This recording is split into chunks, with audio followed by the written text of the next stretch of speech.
আমাদের সরকারের মাননীয় মুখ্যমন্ত্রী সহ সবাই বলছিল এসআর করতেই হবে, বলেছিল না? আমি বলেছি, বলেছিল এসআর তো স্টার্ট করছে, এসআর কি বন্ধ হচ্ছে? এসআর ইলেকশন কমিশনের নিজস্ব মানে রুটিন করে, তাহলে সেটা বলার কি দরকার ছিল?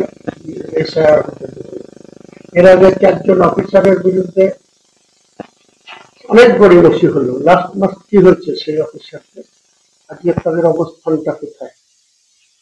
তাহলে যা আমি পারবো না বা যেটা আমি রুখতে পারবো না, আমি সে কথা বলার আমার প্রয়োজনীয়তা কি আছে? এই যে এখন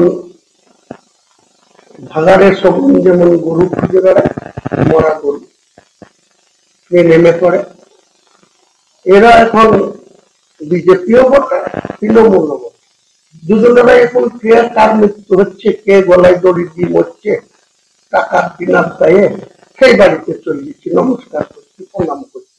আর একটা জ্ঞান্ত লোক সমস্যায় পড়েছে, তার ফোন ধরার সময় নেই, কে গলায় দড়ি দিয়ে আপনাদের বহরমপুরে মরেছে, কোন সাহা, তার বাড়িতে বিজেপির নেতারাও চলতেছে, এ নেতারাও চলতেছে, চেয়ারম্যানও চলতেছে। দুপুরবেলায় চেয়ারম্যানকে আপনি ফোন করেন তো ফোনই ধরবে না, বিকেল সন্ধ্যা 4টার সময় ফোন ধরবে, আর 10টার সময় গলায় দড়ি দেওয়ার খবর পেয়ে তল বল গুচ্ছি চলে যাচ্ছে, কি করে মরেছে, এত দয়া সব যে মারা গেছে তার পাশে থাকতে হবে, এইসব কিসের জন্য মানুষ বুঝে? আমার মনে হয় যে বিজেপিও বলছে, তৃণমূলও বলছে যে এসআইআর করার জন্য মানুষ নাকি মারা যাচ্ছে। আমার মনে হয় এর থেকে মিথ্যা হতেই পারে না।